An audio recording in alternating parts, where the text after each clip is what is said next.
స్థిరపరచుకుని ఆత్మీయ జీవితం అభివృద్ధిని మీరు దయచేయండి. యేసుక్రీస్తు నామమున స్తుతించి ప్రార్థించి వేడుకుంటున్నాం పరమ తండ్రి. ఆమేన్. దయచేసి అందరం కూర్చున్నాము. అందరూ సర్దుకొని నీట్గా చక్కగా కూర్చున్నాము. ఓకే, చేరు వచ్చిన మీ అందరికీ ప్రభువైన క్రీస్తు పేరట నా వందనాలు. అందరికీ వందనాలు. అందరికీ చెప్పానా, కొందరికి చెప్పానా? అందరికీ చెప్పే కదా. మరి మన అందరూ మాట్లాడట్లేదు, అందరు వాళ్ళ పనుల్లో ఉంటున్నారు. అందరికీ వందనాలు. ఓకే, పోయిన వారం మనం ఏమైనా నేర్చుకున్నాం? పోయిన వారం అంశం ఏంటి? సమకూరిస్తే సద్వినియోగం చేసుకుంటున్నాము. ఎవరి గురించి మనం ఆలోచించాము? ఎవరి గురించి ఆలోచించాము అంటే దావీదు గారు దేనికోసం సమకూర్చాడు? దేవాలయం కోసం సమకూర్చాడు. సమకూరిస్తే ఎవరు సద్వినియోగం చేసుకున్నారు? సొలొమోను గారు సద్వినియోగం చేసుకున్నారు. మరొక వ్యక్తిని కూడా మీకు పరిచయం చేశాను. ఎవరు అతను? కుమారుడు, తప్పిపోయిన కుమారుడు. తండ్రి అన్నిటిని సమకూరిస్తే తండ్రి ఆస్తిని తీసుకొని ఎక్కడికి వెళ్ళిపోయాడు? ఇప్పుడు సమకూర్చుకున్న వ్యక్తి ఏం చేయాలి? అతను సద్వినియోగం చేసుకోలేకపోయాడు. ఇప్పుడు క్రీస్తు ద్వారా మనకన్నిటిని కూడా సమస్తాన్ని సమకూర్చాడా లేదా అంటే అన్నిటినీ సమకూర్చాడు. ఒకప్పుడు దూరస్తులుగా ఉన్న మన జీవితాన్ని క్రీస్తు ద్వారా కలిగించి సంఘాన్ని పరిశుద్ధతను దేవుడు సమకూర్చినప్పుడు మనము కూడా సద్వినియోగం చేసుకోవాలని కొన్ని విషయాలు మనం నేర్చుకున్నాం. అవునా కదా? దేవుడు ప్రేమించి మనకు అవకాశాన్ని ఇచ్చినప్పుడు ఆ అవకాశాన్ని పోగొట్టుకోకుండా మనం ఏం చేయాలి? దేవుడు ఇవ్వాలి. నువ్వు చెప్పేది నువ్వు చెప్పుకుంటూ పో, మేము వినేది వింటాము, వచ్చావు ప్రజెంట్ సార్ అన్న వెళ్ళిపోయేటట్టు ఉంటున్నాం, కానీ మాట్లాడేటట్లు లేవు. గమనించండి. ఖచ్చితంగా రేపు దిన దేవుడు ఖచ్చితంగా లెక్క అడుగుతాడా లేదా? అడుగుతాడు. మనమే అడుగుతూ ఉంటాం. కొన్నిసార్లు పనికి వెళ్ళినప్పుడు ఒక మేస్త్రి అంటూ ఉంటాడు, మీకు అన్నిటిని సమకూర్చే పని చేయటానికి మీకేంటరా అంటారా లేదా? వచ్చి పని చేసుకొని డబ్బులు తీసుకొని వెళ్ళడానికి మీకు అంత ఇదేంటి? ఒళ్ళు ఇంకెందుకు రే? ఒళ్ళు నొప్పులేంటి? ఆలోచించండి. క్రీస్తు ద్వారా అన్నిటిని సమకూర్చాడు. సమకూర్చినప్పుడు మనం ఏం చేసుకోవాలి? సమయాన్ని పోని ఒక సద్వినియోగం చేసుకోవాలి. సొలొమోను గారు సద్వినియోగం చేసుకున్నాడు. అలాగే యేసుక్రీస్తు వారు కూడా ఏం చేసుకున్నాడు? తన సమయాన్ని సద్వినియోగం చేసుకున్నాడు. భక్తులు కూడా ఏం చేసుకున్నారంటే వారికి ఇచ్చిన అవకాశాలను ఏం చేసుకున్నారు? సద్వినియోగం చేసుకున్నారు. ఈరోజు మన జీవితం ఎలాగ ఉండాలనే ఒక విషయాన్ని గత వారంలో మనం నేర్చుకున్నాం. ఇదేనా మనం నేర్చుకోబోయే మరొక అంశం. జాగ్రత్తగా మనము ముందుకు కొనసాగుదాము. ఇదేనా మనం నేర్చుకోబోయే అంశము ఆత్మీయుల అనుదిన కార్యాలు అని పెట్టుకోవచ్చు. ఆత్మీయుల అనుదిన కార్యక్రమాలు. ఎవరి అంట? ఎవరి? నేను చెబుతుంది ఆత్మీయుల అనుదిన కార్యాలు. ఒక మాట, ఆత్మీయుల పక్కన పెట్టండి, మామూలుగా మన వాళ్ళ కార్యక్రమాలు, అనుదిన కార్యక్రమాలు ఏంటి చెప్పండి? కొన్ని చెప్పండి, మీ నోట నుండి వినాలనుకుంటున్నా. అనుదినము, మళ్ళా పదాన్ని నొక్కుతున్నాను. అనుదినం మనం ఏం చేస్తాం చెప్పండి? ప్రతిరోజు అనుదినం మనం ఏం చేస్తాం? ఏం చేస్తామండి? మేము ఏం చేయం అనుదినం. మేము అసలుకి ఏం చేయం. మేము సంవత్సరానికి ఒకసారి పడుదవుతాం అంటారా ఏంటి? అవును కదా. మీరు అనుదినం మొహం కడగరు. సంవత్సరానికి అంతేనా? అనుదినం అడుగుతారా? మరి చెప్పండి, అనుదినం జరిగే చెప్పండి. అనుదినం మీరు ఏం చేస్తారు చెప్పండి? అనుదినము పొద్దున్నే లేచిన తర్వాత అనుదినము ఖచ్చితంగా ఫోన్లో చూసుకుంటాం. అవునా కదా? ఫోన్లు ఉన్నా, మాకు ఫోన్ లేదన్న. ఇప్పుడు పిచ్చగాడికి కూడా ఏముంటుంది? ఫోన్ ఉంటుంది. కొంతమంది చెబుతారులేండి, సాకులు చెబుతూ ఉంటారు, నా దగ్గర ఏమీ లేదు అంటూ ఉంటారు. లేకుండా ఎట్టుండేది? ఖచ్చితంగా ఉంది కదా. ఇప్పుడు ఏమన్నా పరిస్థితిని బట్టి కొన్ని పోవచ్చు, కానీ ఖచ్చితంగా ఉంటాయా లేదా? అనుదినం చేసేది కంపల్సరీ. పక్కనోడు ఫోన్ తీసుకొని మెయిల్ ఓపెన్ చేసి అయినా సరే, పక్కన వాళ్ళది ఏదో ఒకటి తీసుకొని చూసుకుంటా ఉంటాం లేదా అంటే ఖచ్చితంగా చూస్తాం. ఉన్నారు చూసేవాళ్ళు. పక్కన వాళ్ళు మెయిల్ ఓపెన్ చేయని వాళ్ళు ఉన్నారా? వాళ్ళ మెయిల్ పాస్వర్డ్ అని నాదనుకోండి, నాకు నా పాస్వర్డ్ ఏదో కూడా గుర్తుండదు. ఇంకా పక్కన వాళ్ళకి ఓపెన్ చేసి చూడాల్సినంత ఇదే ఆడుంది. గమనించండి, అనుదినము మనం చేసే కార్యక్రమం ఏంటంటే వాళ్ళు తోముతాము. కొంతమంది అయితే పొద్దున్నే అనుదినము ఏం చేస్తారంటే టీ పడంది ఇంకేం చేయలేదు. ఏం పడాలి? టీ పడాలి. టీ పడితేనే 1, 2 మిగతా వేయనంట. గమనించండి, కొంతమందికి అనుదినం ఏం చేయాలి? టీ తాగాలి. టీ తాగకపోతే తల పగిలిపోయిందంట, తల బద్దలైపోతుంది అంట. అవునా కదా? అనుదినము. ఇంకా మరి ఏం చేస్తాం? అనుదినం ఏం చేస్తాం? ఇంకొకటి చెప్పాలి, పక్కన చెప్పేయాలి. అనుదినము ఏం చేయాలి? తింటూనే ఉండాలి. నేను ఏం అడుగుతున్నానంటే ఆత్మీయుల అనుదిన కార్యక్రమం గురించి నేను ఇంకా వెళ్ళలా. నేను శరీరంగా పూర్వకంగా మనం ఏం చేస్తామని మాట్లాడుతున్నాను. ప్రతి ఒక్క వ్యక్తి చేసే కార్యక్రమం గురించి నేను మాట్లాడుతున్నాను. అనుదినము మనుషులు ఏం చేస్తూ ఉంటారు అంటే టీ తాగుతారు, కొంతమంది మొంగడుకొని తాగుతారు, కొంతమంది మొంగడుకొని తాగుతారు. ఇంకా కొంతమంది అయితే అనుదినం ఏం చేయాలో తెలుసా? గ్యాస్ ట్రబుల్ ఉందనుకోండి, ఉదయాన్నే లేచి ఏం చేయాలి? ఒక్క పూట ట్యాబ్లెట్ పడకపోతే పరిస్థితి ఎలాగ ఉండిద్ది అంటే డాక్టర్ చెబుతాడు, అనుదినము నువ్వేం చేయాలి? ట్యాబ్లెట్ వేసుకోవాలి. అనుదినము ఖచ్చితంగా ట్యాబ్లెట్ వేసుకోవాలి. అనుదినము ఇంకేం చేయాలి? చేసే కార్యక్రమం త్వరగా చెప్పండి. తినాలా లేదా? అనుదినము ఏది లేదండి మేము ఒక నెల పాటు మానేశానన్న వాళ్ళు ఎవరన్నా ఉన్నారా? నెల పాటు కాదు, సరే ఒక 4-5 రోజులు నేను మానేశానన్న వాళ్ళు ఉన్నారా? ఏమి తినకుండా, ఏం తాగకుండా మానేసే వాళ్ళు ఎవరన్నా ఉన్నారా అంటే ఎవ్వరు కనపడరు. అంటే ఖచ్చితంగా తాగాలి, తినాలి, చేయాల్సిన కార్యక్రమం ఇవన్నీ అనుదినమైన కార్యక్రమాలు. ఈ అనుదినమైన కార్యక్రమాల్లో మనం ఇవన్నిటినీ చేసుకుంటూ వెళ్ళిపోతూనే ఉంటాం. అయితే ఆత్మీయుల అనుదిన కార్యాలు ఏం చేయాలి? ఆత్మీయులు ఏం చేయాలి? అనుదినం ఏం చేయాలి? అనుదినము గట్టిగా చెప్పారు. అనుదినం ఏం చేయాలి?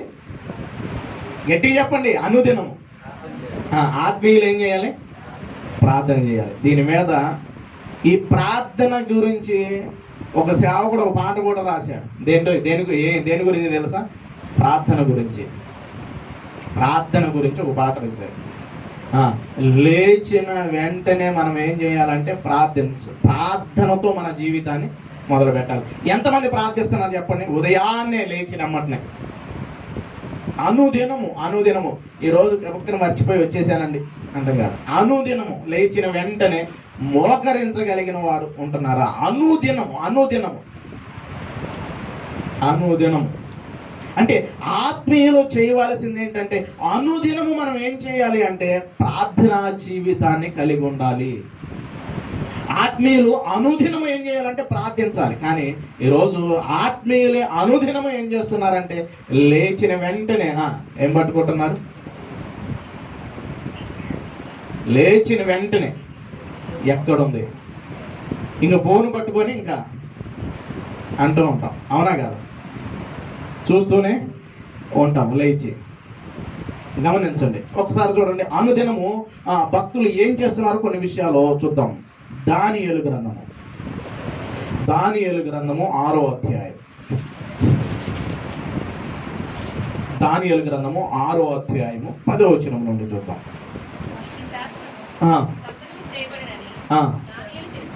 దానియేలు తెలుసుకునేను. అతడు తన ఇంటికి వెళ్ళి యథాప్రకారంగా, ఈ మాటను అండర్లైన్ చేయండి, అనుదినము ముమ్మారు మోకాళ్ళుని యెరూషలేము తట్టు తెరవబడి ఉండగా తన దేవునికి ప్రార్థన చేస్తూ ఉన్నట్టుగా మనకు కనబడుతుంది. ఎప్పుడు అంటే అనుదినము. ఎన్నిసార్లు చేస్తున్నాడంట? ఎన్నిసార్లు చేస్తున్నాడు? అక్కడ ఉన్నది చెప్పండి. ఎన్నిసార్లు చేస్తున్నాడు? 3 సార్లు. కొంతమంది చేస్తారు 3 సార్లు. 3 సార్లు చేస్తారు, ఖచ్చితంగా చేస్తారు. ఏం ప్రార్థన చేస్తున్నా అంటే దానియేలు ప్రార్థన చేస్తున్నా. ఏ ప్రార్థన అంట? దానియేలు గారు ఎన్నిసార్లు చేశారు? ఏంటండి మాట్లాడరేంటి? ఏం వినపడట్లేదు నా మాట? కొంచెం మాట్లాడండి మీరు. దానియేలు గారు ఎన్నిసార్లు చేశాడు? మేము కూడా 3 సార్లు చేస్తాం. దానియేలు ప్రార్థన చేస్తున్నాం అంటున్నారు. ఏంటయ్యా 3 సార్లు అంటే పొద్దున్నే టిఫిన్ తినేటప్పుడు ఒకసారి. ఎప్పుడంట? టిఫిన్ తినేటప్పుడు, భోజనం ఏదో ఉంటుందిగా సద్దానం, పొద్దున్నే తినేటప్పుడు, టిఫిన్ చేసేటప్పుడు ఒకసారి. మరి మధ్యాహ్నం అన్నం తినేటప్పుడు ఒకసారి. మరి సాయంత్రం మరలా కూడా అదే ఉండేది కదా, ఏదో ఒకటి ఉండేది కదా. మేము దానియేలు గారిలాగా 3 సార్లు ప్రార్థన చేస్తున్నాం. గమనించండి, దానియేలు గారి జీవితంలో ఆయనకున్న పరిస్థితి ఏంటో తెలుసా? ఒక సమస్య ఎదురైంది. ఆ సమస్య ఎదురైనప్పుడు కూడా ఆయన ఏం చేస్తున్నాడు అంటే ప్రార్థన చేస్తున్నాడు. ఏమని శాసనం వచ్చింది అక్కడ అంటే, ఎలాంటి శాసనం వచ్చిందంటే 30 రోజుల వరకు ఆ రాజుకు తప్ప ఇంకెవ్వరికి ఏం చేయకూడదు, మొర పెట్టకూడదు, ప్రార్థన చేయకూడదు. అలాంటి శాసనం వచ్చింది. మనకేమన్నా వచ్చిందా శాసనం? మనకేమన్నా వచ్చిందా శాసనం? ఆత్మీయులకి మనకి ఏమన్నా ఉందా? మరి బాబు మీరు ప్రార్థన చేయటానికి వీలు లేదని ఏమన్నా వచ్చిందా? ఏమీ లేదు. ఇప్పుడు మనం ఏం చేస్తాం? పోయిన వారం నేర్చుకున్నాం కదా. ఏమి నేర్చుకున్నాం? పోయిన వారం ఏంటి అంశం ఏంటి? సమకూరిస్తే అవకాశాన్ని. వీరికి ఏమి లేదు, ఎవరికి? దానియేలు గారికి ఏమి లేదు, అవకాశం లేదు. అయినప్పటికీ ఆయన ఎలాగున్నాడు? ఏ విధంగా ఉన్నాడు అంటే అనుదినము ఏం చేస్తూ ఉన్నాడంటే ప్రార్థించే వ్యక్తిగా అతను కనపడుతున్నాడు. ఆత్మీయులు, అనుదినము చేయవలసిన కార్యక్రమం ఏంటంటే ప్రార్థనా జీవితము కలిగి ఉండాలి. గమనించండి, ఈ ప్రార్థనా జీవితం ఖచ్చితంగా ఉండాలి. ప్రార్థించకపోతే ఏదోలా ఉందనాలి. చాలా మంది అంటారు, ఈ రోజు నేను టీ తాగపోయేపటికి ఏదోలా ఉందంటారు. ఈ రోజు నేను అలాంటి చేయకపోతే నాకు ఏదోలా ఉందండి అంటా ఉంటారు. అయితే ఈరోజు నువ్వు ప్రార్థన చేసుకోకపోతే నాకు ఏదోలా ఉంది అనే వాళ్ళు ఉంటున్నారా? ప్రార్థనా జీవితాన్ని కొనసాగించేవారుగా ఉంటున్నారు. ఇంకా ప్రార్థించమంటే ఎంతవరకు ప్రార్థిస్తాం మనం? చెప్పండి. ఎంతసేపు ప్రార్థన చేస్తాం? అంటే ప్రార్థించమంటే పట్టుమని 1 గంట సేపు కూర్చుంటున్నామా? గంట సేపు సరే, 1 అరగంట సేపు ప్రార్థించమంటే ఇంకా చూడండి, భోజనాలు పెట్టినప్పుడు అయితే ప్రార్థన భలే ఉండిద్ది. భోజనాలు పెట్టినప్పుడు ప్రార్థన ఎలా చేస్తారు? భోజనం పెట్టినప్పుడు టక్కున ప్రార్థన చేసేసి అప్పటికే 2 అయిపోయింది అనుకోండి టైం. ఈ మధ్యకాలంలో కొంతమంది సేవకులు మీటింగ్లకు వెళ్తూ ఉన్నారు. అక్కడ టైం దాటిపోయింది అనుకోండి, సేవకుడు మాట్లాడతాం మొదలు పెడుతూ కొంచెం లేట్ అయిపోయింది అనుకో, 2 అయిపోయింది అనుకో, సేవకులు కూడా ఎలాగ ఉంటున్నారు తెలుసా? అక్కడ అన్నీ రెడీ చేసి పెడతారు కదా. ఇక్కడ ఈయన ఆమెనని పోయే లోపల లైన్లో ఉంటున్నాడు, ముందుగా ఉంటున్నారు. ఎవరో బయట చిన్న విశ్వాసులు కదా, సేవకులు సైతం. ఏంటంటే టైం అయిపోయింది, ఇప్పుడు మనం ముందు ఎలా పోతే మనకి లేట్ అయిపోయింది. ఎలాగైపోయారు అంటే భోజనము కోసము ప్రార్థన కూడా అవ్వక మునుపు ఎక్కడ ఉంటున్నారు? వెళ్ళిపోయే ప్లేట్లు పట్టుకొని, అదే బఫే ప్లేట్లు పట్టుకొని నిలబడుతూ ఉన్నారు. గమనించండి, అనుదినము మనం ప్రార్థనా జీవితం ఎంతసేపు అంటే దేవునితో కొంతసేపు అయినా గడిపేటట్టు ఉండాలి. దానియేలు గారి జీవితంలో సమస్య ఎదురైంది. ఆ సమస్యలో కూడా ఎలాగ ఉంటున్నాడు అంటే రాజుకు భయపడట్లేదు, ఆయన ఆజ్ఞకి భయపడట్లేదు. ఏంటో తెలుసా? శాసనం ఏంటో తెలుసా? అక్కడ మీ అందరికీ తెలుసులేండి. మాకెందుకు తెలియదు? దానియేలు గురించి తెలియదా? నాకు మోషే గురించి తెలియదా? యేసుక్రీస్తు గురించి తెలియదా? వాళ్ళు చేసిన కార్యక్రమాల గురించి తెలియదా అంటాం మనం. అయితే వాళ్ళు చేసిన జీవితం, వాళ్ళకున్న పరిస్థితులు మన జీవితానికి అప్లై చేసుకుంటున్నామా? తెలుసుకోవటం గొప్ప కాదు, ఆ తెలుసుకున్న దానిని అనుసరించడం గొప్ప. గమనించండి, దానియేలు గారి జీవితంలో ఎలాంటి శాస్త్రం అంటే, ప్రార్థన చేసిన వాడిని ఎక్కడికి తీసుకెళ్ళి వేస్తానన్నారు? ఎక్కడేస్తానన్నారు? సింహపు గృహంలో పడవేస్తానంటున్నారు. ఈరోజు చర్చికి రాకపోతే తీసుకెళ్ళి నిన్ను ఆ చెరువులో మురికి గుంటలో పడేస్తామంటే ఎలాగుండేది పరిస్థితి? ఈరోజు చర్చికి రాకపోతే నీకు నెల రోజులు నీకు బో పెట్టమంటే ఎలాగుండేది పరిస్థితి? అయ్యా నాకు తిండి లేకపోయినా పర్లా, నేను చర్చికి వచ్చేవాళ్ళని ఉన్నారా? మాకు పరిస్థితి ఎలాగున్నా సరే నేను మటుకు చర్చిని మటుకు విడిచిపెట్టను, దేవుని సన్నిధి విడిచిపెట్టనన్న వాళ్ళు ఉంటున్నారా?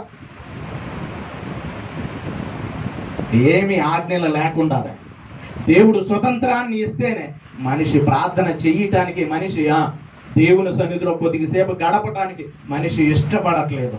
చూడండి, దానియేలు గారి జీవితంలో, ఆయనకున్న అనుదిన ప్రార్థనా జీవితంలో సమస్య ఎదురైంది. ఏమెదురైందంటే గొప్ప సమస్య ఎదురైంది. సింహపు బోనులో ఆయన ప్రార్థించిన వారిని సింహాల బోనులో పడవేస్తానన్నప్పటికీ ఆయన భయపడట్లేదు.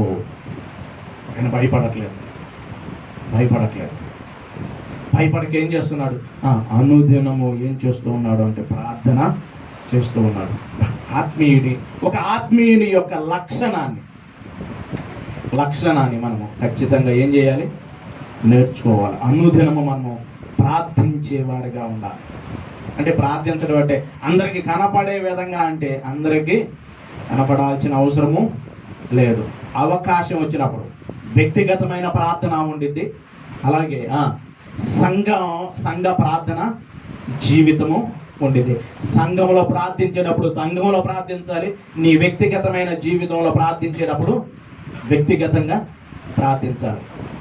గమనించండి, దానియేలు గారి జీవితంలో అనుదినం ఏం చేస్తూ ఉన్నాడు?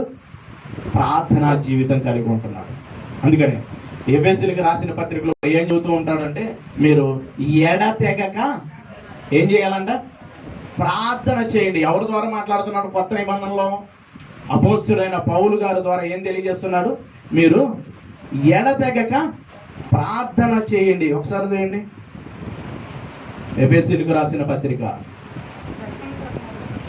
క్షమించండి, దెస్సలోనికి రాసిన మొదటి పత్రిక 5వ అధ్యాయము 16వ వచనం 15వ వచనం. ఎవడును కీడుకు పై వచ్చినాన్ని చూడగలిగితే 16వ వచనము, ఎల్లప్పుడూ సంతోషంగా ఉండండి, ఎడతెగక ప్రార్థన చేయండి. ఎలా చేయాలంట? ఎడతెగక మనము ప్రార్థనా జీవితాన్ని కలిగి ఉండాలి. మరొక చాటు కూడా రాస్తుంటాడు చూడండి, లూకా గారు రాసిన సువార్త 18వ అధ్యాయం అనుకుంటా. లూకా గారు రాసిన సువార్త 18వ అధ్యాయం మొదటి వచనం, వారు విసుకక నిత్యము ప్రార్థన చేయుచుండవలనని వారితో ఈ ఉపమానము చెప్పును. చూడండి, వారు విసుకక నిత్యము ప్రార్థన చేయుచుండనట్టుకు ఆయన వారితో ఈ ఉపమానము చెప్పాను. గమనించండి, అంటే విసుకక ప్రార్థన అనగానే చూడండి, చాలా మంది కనపడరు. ప్రార్థన అనగానే వాక్యానికి ఉంటారు, ఆటలకి ఉంటారు. ప్రార్థన అనగానే ఇంకా తిరుగుతూ ఉంటారు. ప్రార్థన అనగానే కదలకుండా కూర్చొని మోకరించి ప్రార్థన చేసేవాళ్ళు కనపడరు. గమనించండి, మరి పాటలకు ఉంటారంటే పాటలకి ఉంటారు. వాక్యానికి ఉంటారంటే ఆ వాక్యానికి కూడా అప్పుడప్పుడు కొంచెం పెట్ట కథలు అవి ఉంటాయి కాబట్టి ఖచ్చితంగా ఉంటారు. మరి ప్రార్థన చేసేటప్పుడు కళ్ళు మూయంగానే కనపడిన వాళ్ళు చాలా మంది ఉన్నారు. ప్రార్థన అనగానే గమనించండి. అంటే వారు విసుగుక నిత్యము ఏం చేయాలంట? ప్రార్థన చేయాలి, ఎడతెగక ప్రార్థన చేయాలి. గమనించండి. ఒక విషయాన్ని మీతో పంచుకుంటాను. సాతాను వాడికి పాడగలిగినోడా కాదా? ఒకప్పుడు ప్రధాన దూతగా ఉన్న వ్యక్తి పాటలు పాడగలిగినోడా లేదా? చక్కగా అసలుకి ఎంత మధురంగా పాడతాడంటే అంత మధురంగా పాడుతూ ఉంటాడు. సాతానుకి వాక్యము తెలుసా లేదా? వాక్యం తెలుసా లేదా? యేసుక్రీస్తు ప్రభువారితోనే ఏమెత్తి చూపించి మాట్లాడాడు? వాక్యాన్ని ఎత్తి చూపించి మాట్లాడతాడు. చూడండి, మరొక విషయాన్ని కూడా చెబుతాను మీరండి. వాడు మోకరించి ప్రార్థన చేస్తూ ఉంటుంటే వాడికి కొంచెము ఎట్లేదన్నా ఉండాలంటే కష్టం. ప్రార్థన చేసేవాళ్ళు, వాక్యం చెప్పేవాళ్ళంటే వాక్యాన్ని ఎత్తి చూపించడం వాడికి వీజికి చూపించగలరు. పాటలు పాడటం అంటే ఇంకా వాడికి మహా ఇష్టం. ప్రార్థన చేసేవాడు ఒక మాట చెబుతూ ఉంటాడు. ఒక వ్యక్తి అందరూ కనపడతారు కానీ ఒకళ్ళ మటుకు కనపడరంట. ఎవరోళ్ళు? ప్రార్థించే వ్యక్తి మనుషులకు కనపడటం. అందుకని యేసుక్రీస్తు ప్రభువు కూడా ఒక మాట మాట్లాడుతూ ఉంటాడు. ఏమని? మీరు శోధనలోకి ప్రవేశించుకున్నట్లు మెలకువ కలిగి ప్రార్థన చేయాలి. అంటే అనుదినము మనం ఏం చేయాలి అంటే ప్రార్థనా జీవితాన్ని కలిగి ఉండాలి. పౌలు గారు మాట్లాడుతున్నాడు, మళ్ళా యేసుక్రీస్తు ప్రభువారు చెబుతున్నాడు, మరొక మాట కూడా చెబుతున్నాడు. చూడండి, ఆ ప్రార్థనా జీవితం ఎలాగా ఉండాలో మరొక విషయాన్ని కూడా చెబుతున్నాడు. రోమిలకు రాసిన పత్రిక 12వ అధ్యాయం. రోమిలకు రాసిన పత్రిక 12వ అధ్యాయము 11వ వచనం చూడండి. ఆసక్తి విషయంలో మాంద్యులు కాక ప్రభువును సేవించుడి, నిరీక్షణ గలవారై సంతోషించుచు, శ్రమయందు ఓర్పు గలవారై ప్రార్థన యందు ఏం కలిగి ఉండాలంట? పట్టుదల కలిగి ఉండాలి. ప్రార్థన యందు పట్టుదల కలిగి ఉండండి అని చెప్తున్నాను. అంటే ఆత్మీయుల అనుదిన కార్యక్రమాల్లో ఏముండాలి అంటే ప్రార్థనా జీవితం ఉండాలి. ఏముండాలి? ప్రార్థనా జీవితం. ప్రార్థన లేకపోతే, ప్రార్థన చేసుకోకపోతే ఏదోలా నాకు ఉంటుంది అని గమనించండి. అంటే ప్రార్థనా జీవితం మనము మొరపెట్టేవారిగా ఉండాలి. అనుదినము మనము దేవునికి మొరపెట్టేవారిగా ఉండాలి. అందుకనే అపోస్తుల కార్యంలో కూడా మరొక మాటను చెబుతూ ఉంటాడు. వాళ్ళందరూ కూడా ఎలాగ ఉన్నారు అంటే, ఏ విధంగా ఉన్నారు అంటే గమనిద్దాం. ఒకసారి చూద్దాం. అపోస్తుల కార్యం 2వ అధ్యాయం. అపోస్తుల కార్యము 2వ అధ్యాయము 42వ వచనాన్ని చూద్దాం. వారు ఎలాగ ఉన్నారు అంటే, వీరు అపోస్తుల బోధ యందును సహవాసం యందును ప్రార్థన చేయుట యందును ఎడతెగక ఉండిరి. గమనించండి. ఇప్పుడు ప్రార్థన చేయుట యందు ఎలాగుండాలి? ఎడతెగక ఉండాలి. రెండవదిగా మనం వెళ్తున్నాం ఆత్మీయుల అనుదిన కార్యక్రమంలో. రెండవదిగా మనం ఆలోచించగలిగితే సహవాసము. ఏముండాలి? సహవాసము. గమనించండి. అంటే ఈ అనుదినము మనము ఆత్మీయులుగా మనం ఉన్నప్పుడు, దీంట్లో మనకి 42వ వచనంలో ఏమని వచ్చింది? దాంట్లో వీరు అపోస్తుల బోధ యందును సహవాసము అందును. అంటే సహవాసములో కూడా మనం ఎలాగుండాలి అంటే ఈ ఎడతెగ గ్యాప్ లేకుండా మనము ఉండాలి. సహవాసంలో ఉంటే ఏం జరిగిద్ది అంటే చాలా విషయాలు నేర్చుకోవటానికి అవకాశాలు ఉంటాయి. సహవాసంలో ఉంటే నేర్చుకుంటాము, లేదంటే కొన్నిటిని వారికి చెబుతూ ఉంటాం. మొన్నటి దినాన పోయిన గురువారం దేవుని మహాకృపను బట్టి మేము కొంతమంది కలిసాం. ఇక్కడ నుండి మంగళగిరి నుండి ఉపవాడకు వెళ్ళిన అక్కడికి కడప నుంచి నరసింహ గారు వచ్చారు. మాచల నరసింహ గారు, నేను, రత్నపాలంకులు అందరం కూర్చొని ఒక డిస్కషన్ చేశాం.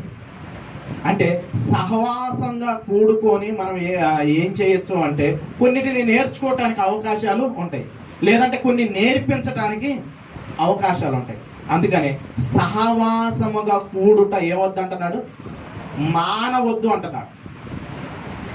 మానక ఉండాలి. ఇప్పుడు సహవాసము నుండి దూరం అయిపోయామంటే పరిస్థితి చాలా దూరం అయిపోతూ ఉండేది. ఒక్కసారిగా మనిషి ఆత్మీయ జీవితము పాడైపోదు. ఎప్పుడు పాడైపోతుండేది అంటే నిదానంగా క్రమక్రమాన. ఇప్పుడు ఆత్మీయులుగా మనం ఎలాగ ఉండాలంటే సహవాసములో ఉండాలి. ఇప్పుడు సహవాసంలో ఉంటే ఏం జరిగిద్దంటే నేర్చుకోవటానికి అవకాశాలు ఉంటాయి. ఏముంటాయి? నేర్చుకోవటానికి అవకాశాలు ఉంటాయి, లేదంటే వాళ్ళకి నేర్పించడానికి అవకాశాలు ఉంటాయి. రెండు ఉంటాయి. ఒకటి మనం నేర్చుకోవచ్చు, రెండోది వారికి నేర్పించదు. అంటే ఆత్మీయులు అనుదినము చేయవలసిన కార్యక్రమాల్లో సహవాసములో మనము ఉంటున్నామా? సహవాస కార్యక్రమాల్లో మనము పాల్గొంటున్నామా? చాలా సహవాసాలు ఉంటాయి, ఎన్నో సహవాసాలు ఉంటాయి, ఎన్నో ఫెలోషిప్లు ఉంటాయి, ఉన్నాయి లేదా? చాలామందికి వాళ్ళ పరిస్థితి, వాళ్ళు అనేకమైన సహవాసాలు ఉంటాయి. అయితే మనము ఆత్మీయులుగా మనము ఏం చేయాలంటే సహవాసంలో ఉండాలి. ఈ సహవాసంలో ఉంటే ఈ రెండు విషయాలు మనం ఖచ్చితంగా చేయొచ్చు. ఒకటి నేర్చుకోవచ్చు, రెండు నేర్పించవచ్చు. అందుకనే మనల్ని తన సహవాసానికి ఏం చేస్తున్నాడు? తన సహవాసానికి పిలుస్తూ ఉన్నాడు, పిలుపునిస్తూ ఉన్నాడు. చూడండి ఒకసారి యోహాను గారు రాసిన మొదటి పత్రిక,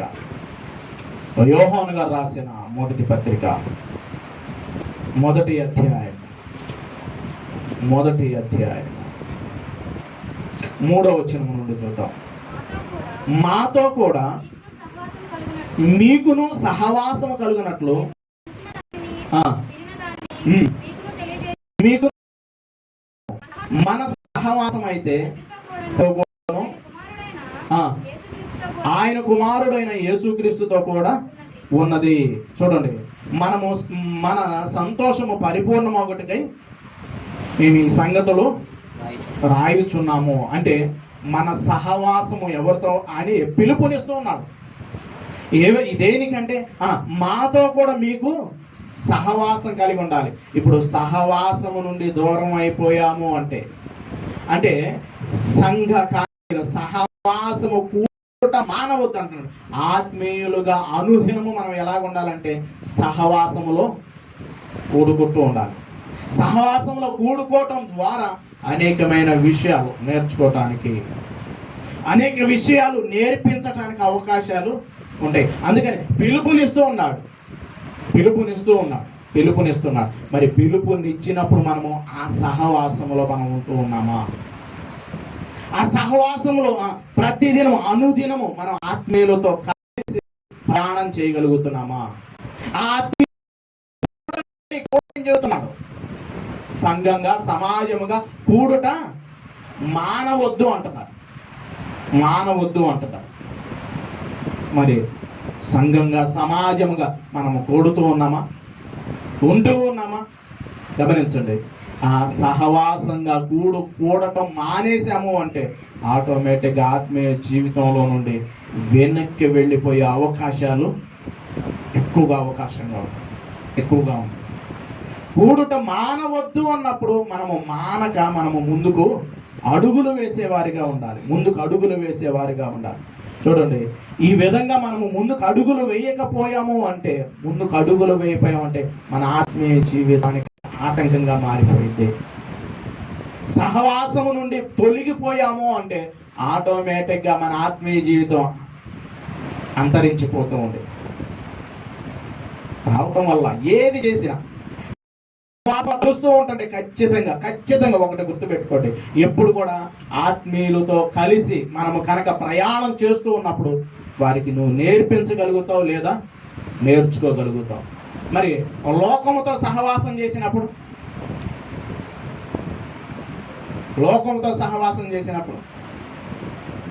ఈ లోక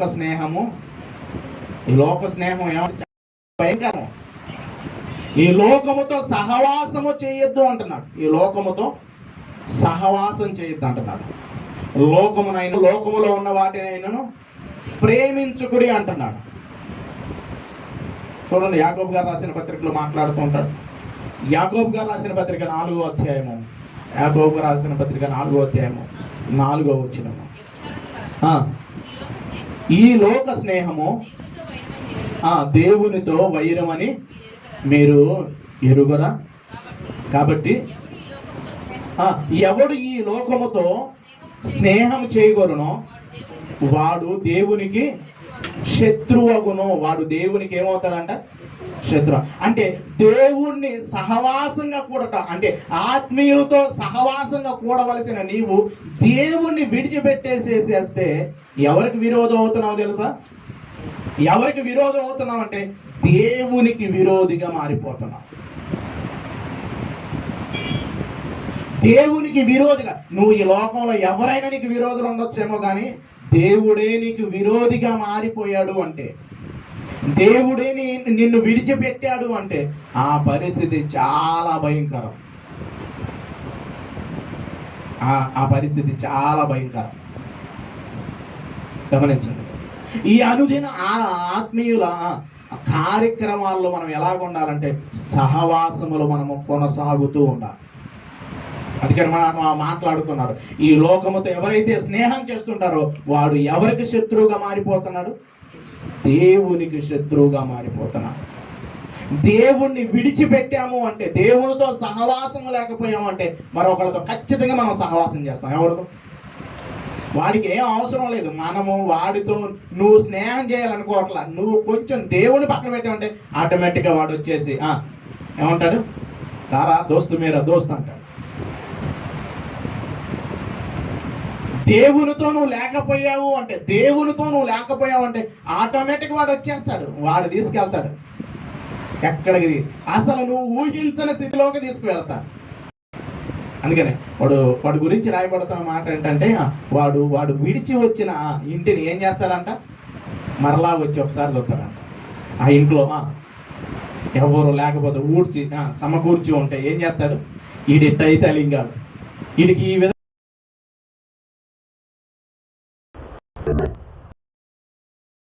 ఇంకా తీసుకెళ్తాడు అనమాట. ఎప్పుడు ఊహించవు, ఎప్పుడు తిరుగుండవు ఆ ప్రదేశాలకి, అలాంటి ప్లేసులకి ఎప్పుడు వెళ్ళి ఉండవు, కానీ ఇప్పుడు తీసుకొని వెళ్తా. ఎందుకు తెలుసా? నీ సహవాసము మారిపోయింది. ఇప్పుడు దేవుడితో సహవాసం చేసామంటే దేవుడు ఎక్కడికి తీసుకెళ్తాడు? దేవుడు ఆత్మీయుల దగ్గరికి. నీ ఆత్మీయ జీవితాన్ని అంచెలంచెలుగా అభివృద్ధి పొందే విధంగా నువ్వు ఉన్నతమైన స్థితిలోనికి వెళ్ళడానికి దేవుడు ఏం చేస్తూ ఉంటాడు? ప్రోత్సహిస్తూ ఉంటాడు. ఆత్మీయులతో కలిసి ఉంటే వారికి చెప్పటము, వారి ద్వారా నేర్చుకోవటం అవకాశాలు ఉంటాయి. ఇప్పుడు దేవుణ్ణి విడిచిపెట్టడం ద్వారా నీవు ఎప్పుడు ఊహించని ప్లేస్లకి దేవుడు కదా దయ్యం తీసుకొని వెళ్ళిపోతాడు. అంటే నీ సహవాసం ఎవరితో ఉంటుంది? అనుదినము ఆత్మీయులు ఏం చేయాలి అంటే మొట్టమొదటిగా ప్రార్థన చేయాలి. రెండోది ఎలాగ ఉండాలి? సహవాసం చేస్తూ ఉండాలి. ఇప్పుడు సహవాసం చేయటం ద్వారా లోకంలో ఒక మాట అంటారు, ఏమంటారంటే వాళ్ళు 6 నెలలు వాడితో సహవాసం చేస్తే వీడు వాడవుతాడు, వాడు వీడవుతాడంట. అవుతున్నారా? దేవునితో మనము ఎన్ని సంవత్సరాల నుంచి సహవాసం చేస్తున్నాం? దేవునితో ఎన్ని సంవత్సరాల నుంచి మనం సహవాసం చేస్తున్నాం? ఆత్మీయులతో ఎంతగా మనం ముందుకు అడుగులు వేస్తున్నాం? మన స్థితి మారుతుందా అంటే మనం సహవాసంలో ఏముంది? ఏదో లోపం ఉంది. దేవునితో కనుక సహవాసం చేస్తూ ఉంటుంటే భక్తులు ఎలాగా మారిపోయారు అంటే, ఏ విధంగా మారిపోయారంటే ఆయనతో సహవాసం చేయటం వల్ల అన్నిటినీ ఏం చేశారు? విడిచిపెట్టేసేసారు. ఆయనతో సహవాసం చేయటం వల్ల నా మటుకైతే బ్రతుకుట క్రీస్తే, చావైతే లాభం. ప్రియులారా, అంటే అనుదినము మనము ఆయనతో కనుక సహవాసం చేయగలిగితే జీవితాలు ఉన్నతంగా ముందుకు వెళ్ళిపోతూ ఉంటాయి. మనము ఆయనతో కనుక సహవాసం చెయ్యకుండా ఉన్నాము అంటే ఆటోమేటిక్గా మరొకటితో సహవాసం చేస్తాం. మరొకటితో సహవాసం చేసామంటే ఎక్కడెక్కడికి తిరుగుతామో మనకే తెలియదు. అప్పుడు అంటూ ఉంటారు, అరే నువ్వు ఒకప్పుడు అన్నప్పుడు ఎక్కడో గుచ్చుకుంటూ ఉండేది. ఆ గుచ్చుకుంటున్న హృదయాలను కొన్నిసార్లు మనం ఏం చేసుకుంటా ఉంటామంటే ఏం చేస్తూ ఉంటాం? హృదయాలను ఏం చేసుకుంటూ ఉంటాం? కఠినపరచుకుంటే మనకే ఇబ్బంది. దేవుడు మాట్లాడుతూ ఉన్నప్పుడు హృదయాలను మనం ఏం చేసుకోకూడదు? కఠినపరచుకోకూడదంట. ఒక మాటను చూడండి, కొంతమంది హృదయాలను ఏం చేసుకుంటూ ఉంటారంటే కఠినపరుచుకుంటూ ఉంటారు. ఒకసారి ఆ మాటను కనుక మనం చూడగలిగితే హెబ్రీలకు రాసిన పత్రిక 4వ అధ్యాయం, హెబ్రీలకు రాసిన పత్రిక 4వ అధ్యాయం, 4వ అధ్యాయం 6వ వచనంలో చూద్దాం. 6వ వచనం.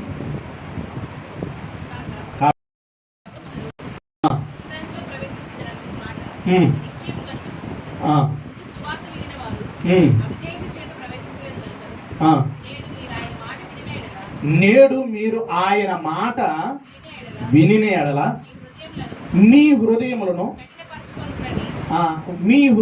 ఏం పరచుకోవద్దు అంటున్నాడు? కఠిన పరచుకోకుండానే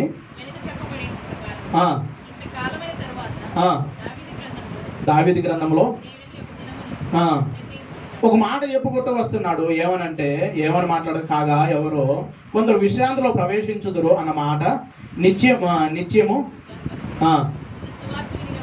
ముందు సువార్త వినిన వారు అవిధేయత చేత దేంట్లో ప్రవేశించలేదు? విశ్రాంతిలో ప్రవేశించలేదు.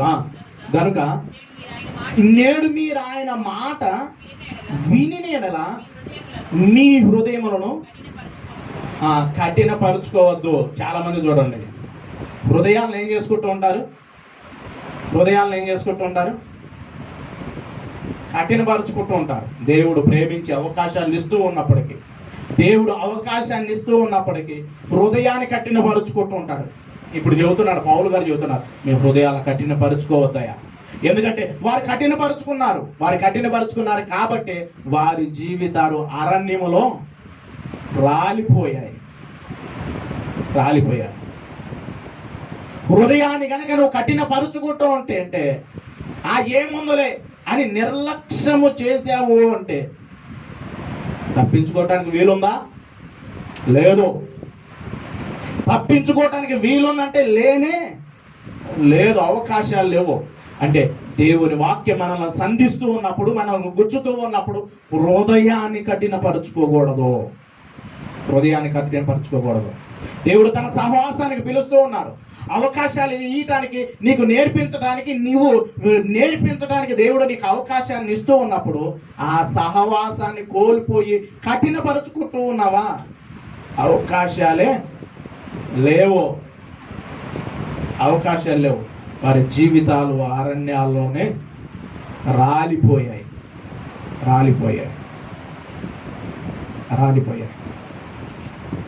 కాబట్టి ఆత్మీయుల అనుదిన కార్యక్రమాల్లో మొట్టమొదటిది ఏంటి? ప్రార్థనా జీవితం కలిగింది. రెండవది సహవాసం ఉండాలి. ఈ సహవాసం ఎవరైతే ఉంటూ ఉంటారో, ఈ సహవాసంలో ఎవరైతే కొనసాగుతూ ఉంటారో ఎలాగ ఉంటారు అంటే క్రీస్తులా మారిపోతూ ఉంటారు. అందుకనే ఒక్క మాటను చూసి ఈ సహవాసం గురించే మనం మరికొన్ని విషయాలు మనం నేర్చుకుందాం. యోహాను గారు రాసిన సువార్త 15వ అధ్యాయంలో యేసుక్రీస్తు ప్రభువారు ఏం చెబుతున్నాడో ఆ మాటను చూసేసి మరొక విషయాన్ని మనం నేర్చుకుందాం. యోహాను గారు రాసిన సువార్త 15వ అధ్యాయము 14వ వచనాన్ని చూడండి. 14వ వచనం చూడండి. నేను మీకు ఆజ్ఞాపించిన వాటిని చేసిన ఎడల మీరు నా స్నేహితులై ఉందురు. నేను మీకు ఆజ్ఞ. ఇప్పుడు యేసుక్రీస్తు ప్రభువారు తన సహవాసానికి పిలుస్తున్నాడు.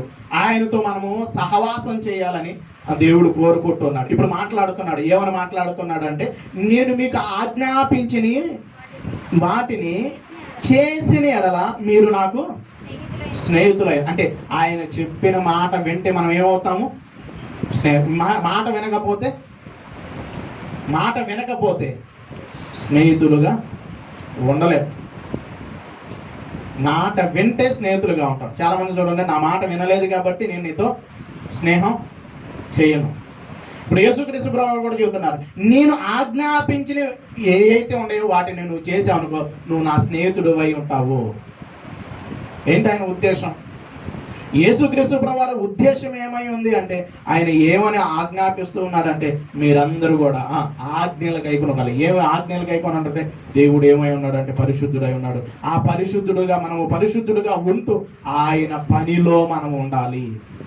అనుదినము మనం ఏం చేయాలంటే ప్రతి దినము మనం ఎలాగ ఉండాలంటే పరిచర్యలో మనము ఉండేవారుగా ఉండాలి. పరిచర్యలో ఉండేవారుగా ఉండాలి. సహవాసంలో ఉంటూ నశించిపోతున్నారు. ఎంతో మంది నశించిపోతూ ఉన్నారు. ఆ నశించిపోతున్న వారిని పని చేయటానికి ఆయన పనిలో ఉండటానికి దేవుడు అవకాశాన్ని ఇస్తూ ఉన్నాడు, పిలుపునిస్తూ ఉన్నప్పుడు ఆ అవకాశాన్ని అందిపుచ్చుకొని మనం ఏం చేయాలో తెలుసా? ఏం చేయాలి అంటే చూద్దాం ఒకసారి. అపోస్తుల కార్యము 2వ అధ్యాయం 46వ వచనం. మరియు వారు ఏక మనసులై ప్రతి దినము దేవాలయములో తప్పక కూడుకొనుచు ఇంటింట రొట్టె విడుచుచు దేవుని స్తుతించుచు ప్రజలందరి వలన ఆనందముతోను నిష్కపటమైన హృదయముతోను మరియు ప్రభువు రక్షణ పొందుచున్న వారిని అనుదినము వారితో చేర్చుతూ ఉండిను. ఏం చేస్తున్నారు? అనుదినం ఏం చేస్తున్నారు? రక్షణ పొందుతున్న వారిని వారిలో చేరుస్తూ ఉన్నారు. అనుదినం ఏం చేస్తున్నారంటే కొంతమందిని చేరుస్తున్నారు. కొంతమందిని తీసుకొచ్చి అనుదినం ఏం చేస్తున్నారంటే సంఘంలోనికి తీసుకువస్తున్నారు. సంఘంలోకి తీసుకొస్తున్నావా? సంఘంలో నుండి పోతున్నావా? ఆత్మీయులు అనుదినము చేయవలసిన కార్యక్రమంలో సంఘానికి ఒకరిని తీసుకొస్తున్నాం, సంఘంలో నుండి ఇంకొకటి తీసుకెళ్తున్నావా? ఇప్పుడు చూడండి, చాలా మంది పరిస్థితి ఎలాగ ఉందంటే, ఏ విధంగా ఉందంటే మాట్లాడితే నేను రాను, నువ్వు రావట్లేదా, నువ్వు రాకపోతే నేను కూడా రాను. ఎక్కడికి రాను? పరిచర్యకి రాను. వెళ్ళట్లేదా ఈ పూట? వెళ్ళట్లేదు, అయితే నేను కూడా ఆగిపోతాను. లోకంలో సాగుతుంది, తాను చెడిన కోతి వనమంతా చెరిచిందంట. ఒక్కడు చెడిపోతే, ఒక్కడు పనికి మాలిన వాడుగా ఉంటే సంఘమంతా కూడా ఏమైపోయింది? పులిసిన పిండి ఏం చేసింది? పిండి అంతా పాడు చేసింది. సంఘములో ఎవరైతే ఉంటూ ఉంటారో, సంఘములో ఎవరైతే దేవుని కార్యక్రమాలకు నిర్లక్ష్యంగా అనుదినము వారు ఏం చేస్తున్నారంటే సంఘంలో రక్షణ పొందుతున్న వారిని తీసుకొస్తూ ఉన్నారు. ఇప్పుడు ఆత్మీయులు అనుదిన కార్యక్రమాల్లో మనం ఏం చేయాలంటే ఒకరిని వారి జీవితాలు నశించిపోతూ ఉన్నాయి. ఆత్మీయులుగా మనం అనుదినం ఏం చేయాలంటే, అయ్యో నేను సువార్తను ప్రకటించకపోయిన ఎడల నాకు శ్రమ, ఎందుకంటే అది ఇష్టపడి చేసిన ఎడల నాకు జీతము దొరికును. ఇప్పుడు నువ్వు ఏం చేయాలంటే ఆత్మీయుడిగా అనుదినము సువార్తను ప్రకటించటానికి, రక్షణ పొందే వారిని అంటే అందరిని తీసుకొచ్చే విధంగా ఉండాలి. కొందరినైనా రక్షించడానికి ముందుకు అడుగులు వేయాలి. గమనించండి, ఆత్మీయులుగా అనుదినము మనం చేయవలసిన కార్యక్రమం ఏంటంటే సంఘములోనికి తీసుకొచ్చే వారిగా ఉండాలి. ఇప్పుడు నువ్వు సంఘంలోనికి తీసుకొచ్చే వారిగా ఉంటున్నావా? సంఘములో నుంచే బయటకు వెళ్ళిపోయేటట్టు ఉంటున్నావా? సంఘములోనికి సమకూర్చేటట్టు ఉంటున్నావా? సంఘ కార్యక్రమాల్లో పాల్గొనలేకపోతూ ఉన్నావా? ఆత్మీయులుగా అనుదినము మనం ఎలాగ ఉండాలి అంటే ఏ విధంగా ఉండాలి? కొంతమందిని చేర్చేటట్టు ఉండాలి, రక్షణ పొందే వారిని. ఇంతమంది జీవితాలు పతనం అయిపోతున్నాయి, కళ్ళ ముందే ఎంతమంది జీవితాలు పతనం అయిపోతున్నాయి. ఇప్పుడు వారు రావాలి అంటే మనము కొన్నిటిని విడిచిపెట్టుకోవాలి. వాళ్ళు మన జీవితాన్ని చూస్తూ ఉంటారు, గమనిస్తూ ఉంటారు, మన జీవితాన్ని సూటిగా గమనిస్తూ ఉంటారు. గమనించినప్పుడు మనము బ్రతికే విధానాన్ని బట్టి, మనకున్న పరిస్థితులను బట్టి ఒక వ్యక్తి రావడానికి అవకాశాలు ఉంటాయి. మరి ఆత్మీయులుగా అనుదినం కార్యక్రమాల్లో రక్షణ పొందే వారిని కొంతమందిని నడిపిస్తున్నామా? అనిపించింది, ఏమనిపించింది అంటే ఏదే కరెక్ట్గా లేకపోతుంటే ఇంకా నేను వెళ్ళి ఏం చేయను? వీరే కరెక్ట్గా రావట్లేదు, ఇంకా నేనేమో చేయను మీ సంఘానిక ఏమొచ్చిందంటే, ఇందాక అన్నయ్య ఒకప్పుడు సంఘ పరిస్థితుల గురించి అందరూ ఎలా చెప్పేవారు, బా ఫలానా సిజేసి గుంటూరులో సంఘస్థులు అండి చాలా వేరేయా. ఇప్పుడు కొన్ని చాట్లకి అనుదినము మనకి కార్యక్రమాలు ఉంటున్నాయా, అనుదినము కార్యక్రమాలు ఉంటున్నాయా. మరి అనుదిన కార్యక్రమాల్లో ఏరయ్యా అయిపోయిందా, నాకు తెలుసయ్యా పరిస్థితులు ఏమైపోయారు అంటే ఏం చెప్పాలి ఇప్పుడు నేను, ఏదో అయిపోతారండి, ఏదో అయిపోతారా, ఏరి పలానోళ్ళు అప్పుడు అలాగ ఉన్నారు కదా, అంతమంది ఉన్నారు కదా, ఏరి అంటే మళ్ళండి. ఎందుకంటే పని చేసుకోకపోతే రెక్కాడపోతే ఏవాడు. ఒకప్పుడు కూడా రెక్కాడింది డొక్కాడింది, అప్పుడు అంటే అప్పుడు ఆడింది, ఇప్పుడు ఆడట్లేదా డొక్క అంటే, ఇప్పుడు ఏమో పరిస్థితి ఇప్పుడు ఎలాగా ఉండిపోతుందంటే, పరిస్థితులు ఏ విధంగా మారిపోతూ ఉన్నాయంటే, ఎలా మారిపోతున్నాయి అంటే అనుదినము వాళ్ళు ఏం చేస్తున్నారు, మరియు ప్రభు రక్షణ పొందుచున్న వారిని అనుదినము వారిని చేర్చుతూ ఉన్నారు. మనం ఎంతమందిని చేరుస్తూ ఉన్నాం, ఎంతమందిని నడిపిస్తూ ఉన్నాం, ఎంతమందిని దేవుని సన్నిధికి నడిపిస్తూ ఉన్నాం. నీ జీవితాన్ని చూసినప్పుడు, నీ పరిస్థితులు చూస్తూ ఉన్నప్పుడు ఎంతమంది సంఘములో సమకూరుతూ, అంటే ఆత్మీయులు అనుదినము మనం ఎలాగుండాలి అంటే రక్షణ పొందేవారు ఎంతో మంది నశించిపోతున్నారు, ఎన్నో ఆత్మలు బలహీనం అయిపోతున్నాయి. ఇప్పుడు మన జీవితంలో ఇప్పుడు నువ్వు ఆ విధంగా కొంతమందిని చేర్చాలి అంటే ఖచ్చితంగా నీకు ఉండవలసింది మొట్టమొదటిగా ఏముండాలి, ప్రార్థనా జీవితం ఉండాలి. నీ వ్యక్తిగతమైన జీవితంలో, సంఘములో ప్రార్థనా జీవితం కలిగి ఉంటుంటే నీ జీవితం ఎలాగ ఉండిపోయిందంటే ప్రకటించకుండా ఉండలేవు. సహవాసంలో నువ్వు కలిసి ఉంటే, ప్రార్థిస్తూ ఉన్నావు, సహవాసంలో కలుస్తూ ఉన్నావు అంటే 4 కట్టెలు పెట్టి మండిస్తూ ఉంటుంటే పచ్చి కట్టె కూడా ఏమవుతూ ఉండింది, మండుతుంది. అన్ని పచ్చి కట్టెలు అయితే ఉన్నాయి అనుకోండి, ఒక ఎండి కట్టె తీసుకొచ్చి ఏమైతే మండిదా, మండదు. అన్ని పచ్చి కట్టెలు అయిపోయాయి. ఇప్పుడు ఇది కూడా ఆరిపోయింది. కాబట్టి ఇప్పుడు ఎలాగుండాలంటే సహవాసంలో ఉంటూ మనము ఆత్మీయులుగా మనం ఏం చేయాలంటే అనుదినము కొంతమందిని సమకూర్చే విధంగా ఉండాలి, కొంతమందిని తీసుకొచ్చే వారిగా ఉండాలి. ఎందుకంటే ఆ విధంగా ఉండాలంటే లోన మంట మొదలవ్వాలి. ప్రార్థిస్తూ ఉంటుంటే, వారు ప్రార్థిస్తూ ఉండగానే దేవుని ఆత్మచేత నింపబడ్డారు. వారు ముందుకే అడుగులు వేశారు కానీ వెనక్కి అడుగులు వేయలేదు. మనించండి, మన జీవితాలు ఎలాగుంటాయి అనుదినము ఆత్మీయులు అనుదిన కార్యక్రమాల్లో నీ జీవితంలో ఎంతమందిని దేవుని పాదాల దగ్గరికి తీసుకు, ఎన్ని ప్రదేశాలకు వెళ్ళి బలపరచగలుగుతున్నావు.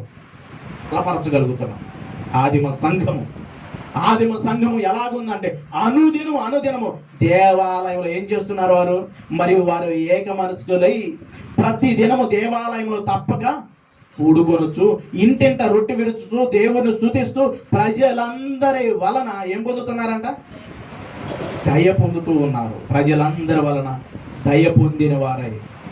రోజు దయ ఉంటుందా ప్రజలు నీ వైపు చూసినప్పుడు, నీ పరిస్థితి చూసినప్పుడు?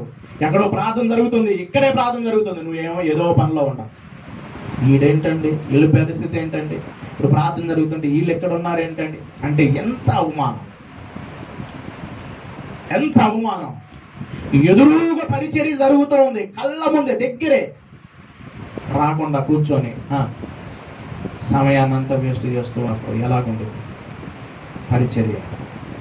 అనుదినము నువ్వు ఏ విధంగా ఉండాలంటే నీ వైపు దయ పొందిన వారి ఆనందముతోనూ నిష్కపటమైన హృదయముతోనూ ఆహారం పుచ్చుకొనుచుండిరి, మరియు ప్రభువు రక్షణ పొందుచున్న వారిని అనుదినము వారిలో చేర్చుకుంటూ ఉన్నారు. నువ్వు చేసే కార్యక్రమం పదండి వెళ్దాం.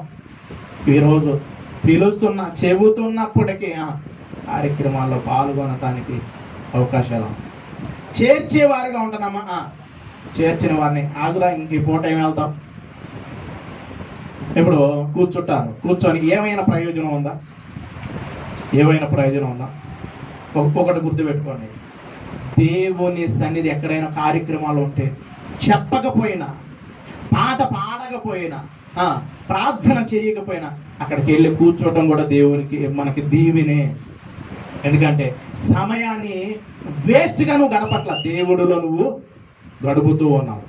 ఒక బట్ట ఎత్తేసినా సరే, వచ్చి కూర్చున్నా సరే, అది ఆ వినియోగం నీకు దీవెనకరంగా ఉండేది.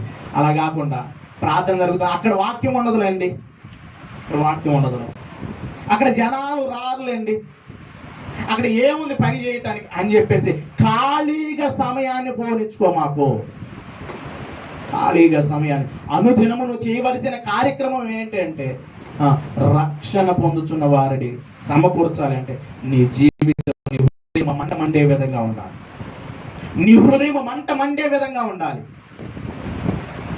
అంతవరకు మండాలి అంటే అంతము వటుకు ఎంతో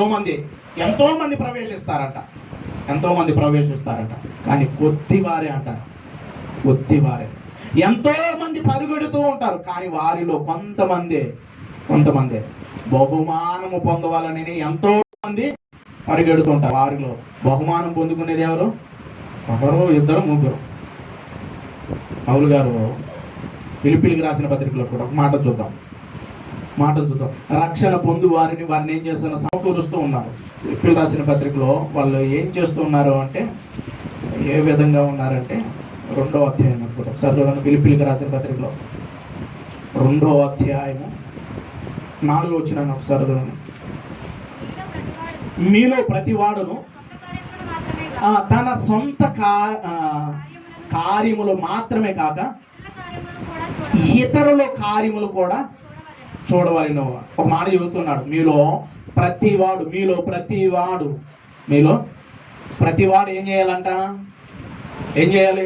సొంత కార్యములు మాత్రమే కాక అంటున్నారు. ఏంటయ్యా రాలేదంటే, పనులు ఉంటాయండి. ఏ పని అంటే మాకు చాలా పనులు ఉంటాయి. అవి అక్కడ ఎంత వరకు ఉంటాయి, చచ్చిపోయేంత వరకు ఉంటాయి. నువ్వు చచ్చిపోతావు చూడు, ఇంకా అప్పుడు ఏ పని ఉండదు. గమనించదు. దేవుడు మనకి ఇస్తున్నాడు. ఆత్మీయులుగా మనము ప్రార్థనలోను సహవాసంలోను ఆత్మల రక్షణ కొరకు దేవుడు అవకాశాన్ని ఇస్తున్నాడు. బలపరచడం కోసం దేవుడు అవకాశాన్ని ఇస్తున్నాడు. కొంతమందిని సిద్ధపరచడం కోసం దేవుడు అవకాశాన్ని ఇస్తున్నాడు. అనుదినము నువ్వు ఏం చేయాలంటే కొంతమందిని సమకూర్చాలి. ఆ సమకూర్చాలంటే సొంత కార్యక్రమాలే కాక చచ్చేంత వరకు పని ఉంటానే ఉండిద్దండి. మనిషి ఈ ఊపిరి విడిచిపెట్టేంత వరకు మనకు పనులు ఉంటూ వాటిని కొంచెం పక్కన పెట్టుకొని ముందుకు అడుగులు వేస్తూ ఉన్నప్పుడు దేవుడు సహాయం చేయడానికి అవకాశాన్ని ఇస్తుంటాడు. అందుకని ఈ ఫిలిప్పీ పత్రికలో మాట్లాడుతూ ఏం చెబుతున్నాడంటే, మీలో ప్రతివాడు సొంత కార్యక్రమాలను మాత్రమే కాక ఇతరుల కార్యములను కూడా చూడవలెను. క్రీస్తు యేసుకు కలిగిన ఈ మనసును మీరును కలిగి ఉండండి. ఆయనకి ఏ మనసు ఉందో తెలుసా? ఏ మనసు ఉందో యేసుక్రీస్తు కంటే ఆయన గురించి ఆయన చూసుకోలేదు. ఆయన గురించి ఆయన చూసుకున్నాడా? మన గురించి చూశాడు. మన గురించి చూశాడు కాబట్టి ఆయన మనసు ఎలాగుందంటే, పరలోకాన్ని విడిచిపెట్టి భూమి మీదకి వచ్చి ఎలాగ బ్రతికాడు అంటే కష్టాన్ని అనుభవించాడు. సుఖపడినట్టుగా ఎక్కడైనా కనపడుతుందంటే లేదు. ఈరోజు కష్టపడటానికి మనిషి ముందుకు అడుగు వేయలేకపోతున్నాడు. ఒక ఆత్మను రక్షించాలంటే ఒక్కడి వల్ల అయిద్దా అంటే కానే కాదు. నువ్వు చేయవలసిన నీ పని నీకుంది. నువ్వు వచ్చావంటే నువ్వు ఏదో ఒక పనిలో నువ్వు పాలుభాగస్తుడు అవుతావు కదా. ఏదో ఒకటి పనిని చేయటానికి దేవుడు అవకాశాన్ని ఇచ్చినప్పుడు నీ పనిని పక్కన పెట్టేసి ఆత్మీయులు అనేక మంది రక్షణ పొందే వారి కోసం నీ వంతుగా నీ పనిని చేయటానికే గమనించండి. అంటే ఆత్మీయులు అనుదిన కార్యక్రమాల్లో ఏం చేయాలంటే ఆత్మను రక్షించే పనిలో ఉండాలి. ఈ ఆత్మను రక్షించే పనిలో ఉండాలి అంటే నీ పనులను కొంచెం కాలం పెట్టేసుకుని ముందుకు అడుగులు వేస్తూ ఉంటుంటే ఇతరుల కార్యాలు చూడయ్యా, వాళ్ళ పరిస్థితులు చూడయ్యా. యేసుక్రీస్తుకు కలిగిన ఈ మనసు మీరును కలిగి ఉండండి. ఏంటయ్యా ఆయనకి అంటే ఒకటే ఒక కోరిక. ఆయన మనం ఏంటంటే ఒక ఆత్మ కూడా నశించుకోవటం ఆయనకి ఏమి లేదు, ఇష్టం లేదు. ఒక్కరు కూడా నశించుకోకూడదు. మరి ఈ మనసు మనం కూడా కలిగి ఉండమంటున్నాడు. మనం కూడా కలిగి ఉండమంటున్నాడు. మనం కూడా కలిగి ముందుకు అడుగులు వేయాలి అంటున్నాడు. అడుగులు వేయాలి అంటే ఖచ్చితంగా ప్రార్థనా జీవితముతో అయితే మనము ప్రార్థిస్తూ ఉంటామో ఆ ప్రార్థించే వారి జీవితంలో మంట మండుతూ ఉండిద్ది. ఆ ప్రార్థిస్తున్న వారు సహవాసంలో తప్పక కూడుకుంటుంటారు. ఆ సహవాసంలో ఉన్నవారు ఎలాగా ఉంటారు అంటే నశించిపోతున్న ఆత్మను రక్షించడానికి వెళదాం. మనం వెళదాం. ఇందుకే కదయ్యా నేను బయలుదేరి వచ్చి తిని అంటాడు యేసుక్రీస్తు ప్రభువు. మార్కు గారు రాసిన సువార్త 1వ అధ్యాయం 38వ వచనంలో వెళ్దాం. ఇతర సమీప గ్రామంలో ప్రకటించుటకు ఇందు నిమిత్తమే కదా నేను బయలుదేరి వచ్చి తిని. ఆయన అంటుంటే మేము ఏడొస్తామండి, మేము ఏడొస్తాం అంత దూరమా? అక్కడ దాకా ఇక్కడ దాకా ఆ కార్యక్రమాలు చాలా ఉంటాయి.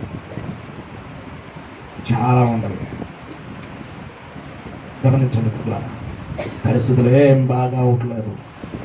ఎవరికి వారుగా సిద్ధపడిపోతూ ఉండాలి. ఎవరికి వారుగా దేవుని పనిలో ఉంటే ఆ పనికి తగ్గ ప్రతిఫలం దేవుడు ఇదిగో చెబుతూ ఉన్నాడు. పరిస్థితులేమి బాగాట్లేదు, దానికి ఈరోజు నీకు నువ్వు సిద్ధపరచుకొని దేవుని పని చేస్తున్నావా? ఈ రోజు నిన్ను అర్పించి వేసుకొని ముందుకు అడుగులు వేస్తున్నావా? దేవుడు నేను ఇంకా ఉన్నతమైన స్థితిలోకి తీసుకెళ్తాను. అలా కాకుండా సాకులు చెప్పి దేవుని పనికి రాలేక వెనకబడిపోతున్నావా? అయితే ఇది అవకాశం దేవుడు ఇస్తున్నాడు. ఈ అవకాశాన్ని కోల్పోయావా? దేవుడిస్తున్న ఈ మనస్సును అంటే యేసుక్రీస్తు వారి వైపు చూస్తూ ఉన్న నీ జీవితంలో నువ్వు ఖాళీగంటూ లేవు. దావీదు గారు ముందుగానే అర్థమైపోయి మాట రాస్తున్నాడు. చూడండి, ఒక మాటను రాస్తూ ఉన్నాడు. చూడండి, కీర్తన గ్రంథము 40వ అధ్యాయము ముగించేస్తాము. కీర్తన గ్రంథము 40వ అధ్యాయంలో చక్కటి మాటను రాస్తూ ఉంటాడండి. మైండ్ లో ఫీడ్ అయిపోతూ ఉండిద్ది రాస్తున్న మాటను. చూడండి, 10వ వచనం లేదా 9వ వచనంలో నుండి చూద్దాం. 9వ వచనం లేకపోతే 7వ వచనం నుండి మీరు అంతా చదువుకుంటూ వెళ్ళండి. చాలా విషయాలు రాస్తూ ఉంటాడు. అప్పుడు పుస్తకం చుట్టలో నన్ను గురించి రాయబడిన ప్రకారము నేను వచ్చేది. యేసుక్రీస్తు గురించి మాట్లాడుతున్నప్పటికీ మన గురించి కూడా కొన్ని విషయాలు మనం దీంట్లో నుండి మనం నేర్చుకోదు. దేవా నీ చిత్తము నెరవేర్చుట నాకు సంతోషము, నీ ధర్మశాస్త్రము నా పెదవులు మూసుకునక మహాసమాజంలో నీ నీతి సువార్తని నేనంటిని. యెహోవా నీ నీతిని హృదయం ఉంచుకొని నేను ఊరక ఉండలేను. అంటే దేవుని వాక్యం ఎవరు హృదయంలో ఉంటూ ఉండిద్దో, దేవుని వాక్యం చేత ఎవరైతే సంధించబడుతూ ఉంటారో, దేవుని వాక్యం మన హృదయాలు ధ్యానిస్తూ ఉంటుంటే మన హృదయాలు మండుతూ ఉంటాయి. ఆ మండుతున్న హృదయాలు ఎలాగుంటాయి అంటే నీతి సువార్తను ప్రకటించకుండా ఖాళీగా ఉండలేరు. రక్షణ సువార్తను ప్రకటించకుండా ఖాళీగా ఉండలేదు. నశించిపోతున్న ఆత్మల కొరకు ఎంత కష్టమైనా అది కుటుంబం ద్వారా కావచ్చు, శరీర రూపముగా కావచ్చు, ఏ రూపముగా అయినా సరే వస్తున్న ప్రతి సమస్యను పక్కన పెట్టేసేసి కొంతమందినైనా బలపరచాలి, కొంతమందినైనా రక్షించాలి, కొంతమందినైనా దేవుని సన్నిధికి సమకూర్చాలని ఒక ఉద్దేశంతో ముందుకు అడుగులు వేస్తూ ఉంటాం. అందుకని మాట్లాడుతుంటాడు 10వ వచనం, నీ నీతిని నా హృదయంలో ఉంచుకొని నేను ఊరక ఉండలేను. నీ సత్యమును నీ రక్షణను నేను వెల్లడి చేసి ఉన్నాను. నీ కృపను నీ సత్యమును మహాసమాజముకు తెలుపుగా నేను వాటిని మరుగు చేయలేను. అంటే మంట మండుతూ ఉండిద్ది. దేవుని వాక్యము ఎప్పుడైతే మనం చదువుతూ ఉంటామో, ప్రార్థిస్తూ ఉంటామో, సహవాసములో కూడుతూ ఉంటామో, నశించిపోతున్న వారిని చూచినప్పుడు కళ్ళంపటి నీళ్లు చెదురుతూ ఉంటాయి. చూడండి, ఆదిమ సంఘము ఎలాగ ఉందంటే అనుదినము చేర్చుకుంటూ వస్తుంది సంఘములు. ఈరోజు నిన్ను బట్టి ఎవరైనా వచ్చారా? ఈరోజు నువ్వు ఒక్కరైనా సరే దేవుని సన్నిధిలో సమకూర్చావా? ఒక్కరికైనా నీ సహవాసంతో ఉన్నప్పుడు వారికి నీ సన్ని నువ్వు నేర్పించావా? నిన్ను బట్టి ఎలాగుంటుంది నీ పరిస్థితులు గమనించండి. ఆత్మీయులు అనుదినము చేయవలసిన కార్యక్రమాల్లో నువ్వు ఎలాగ ఉంటున్నావు? ఈ 3 లక్షణాల్లో ఏ లక్షణంలో నువ్వు ఉంటావు? ఏ లక్షణం నీ జీవితంలో ఉంటుంది? మూడిటిలో ఏది లేకపోయినా ప్రమాదమే. ఏది లేకపోయినా ప్రమాదమే. ఎందుకంటే ఎలా మారిపోతున్నాయి అంటే వెళ్ళిపోతున్నారు. ఎంతో మంది వెళ్ళిపోతున్నారు. అందుకని లాగండి అంటున్నాడు. చివరికి మాట చూపించేసి ముగించేస్తాను. చూడండి, మీకు తెలిసిందే. చెప్పండి, యూదా పత్రిక ఎన్ని అధ్యాయాలు? యూదా పత్రికలో ఈ మాటను చూసేసి ముగించేస్తాను.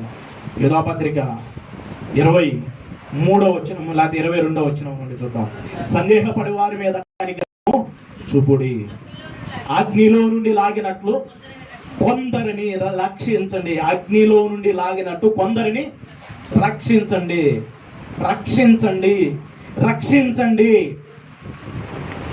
రక్షించండి. కాబట్టి మిత్రులారా, ఒక్కసారి మన జీవితం ఎలాగుంటుంది, ఆత్మీయుల అనుదిన కార్యక్రమాల్లో మనం ఎలాగ ఉంటున్నాం, అనుదిన కార్యక్రమాల్లో. ఎందుకంటే ఒకటే మనం గుర్తుపెట్టుకోవాలి, ఒక్కసారి క్రీస్తుని అంగీకరించి బాప్టిజం తీసుకున్న తర్వాత ప్రతిదినము తన శిలువనెత్తుకొని నన్ను వెంబడించాలి. ప్రతి దినం, వారానికి ఒక రోజు, నెలకు ఒక రోజు, 10 రోజులకు ఒకసారో మాకు అవకాశం ఉంటానంటానికి వీలు లేదు. ప్రతి దినము అంటే అనుదినము నువ్వు ఎలా ఉండాలంటే నీ శిలువను ఎత్తుకొని వెళ్ళిపోవాలి. ఈ లోపల నువ్వు శిలువను ఎత్తుకొని వెళుతూ ఉన్నప్పుడు నీ కుటుంబ సభ్యులకు కావచ్చు, నీ ఆత్మీయులకు కావచ్చు, నీ బంధువులకు కావచ్చు, నువ్వు ఎలాగ మారిపోతూ ఉంటావు అంటే వ్యతిరేకంగానే మారిపోతూ ఉంటావు. వ్యతిరేకంగా. కానీ దేవుడు నీ కష్టాన్ని చూస్తాడు, దేవుడు నీ పరిస్థితిని చూస్తాడు. ఖచ్చితంగా నువ్వు చేస్తున్న ప్రతి దానికి ప్రతిఫలం దేవుడు ఇస్తాడు. ఆయన ఇవ్వటం మొదలు పెట్టిన తర్వాత నీ జీవితం ఎంత ఉన్నతమైన స్థితిలోనికి వెళ్ళిపోయిందంటే ఊహించని రీతిగా చేస్తూ ఉంటాడు. ఆయన పని పక్కన పెట్టేసి మనం ఏది చేసినా ఫలితమే లేదు. కాబట్టి 3 విషయాలు ఆత్మీయుల అనుదిన కార్యక్రమాల్లో ఎన్ని విషయాలు మనం చేయాలి? ఎన్ని చేయాలి మనం? ఎన్ని చెప్పాలి? ఎన్ని చేయాలి? 3. మొట్టమొదటిది ఏంటి? ప్రార్థనా జీవితం.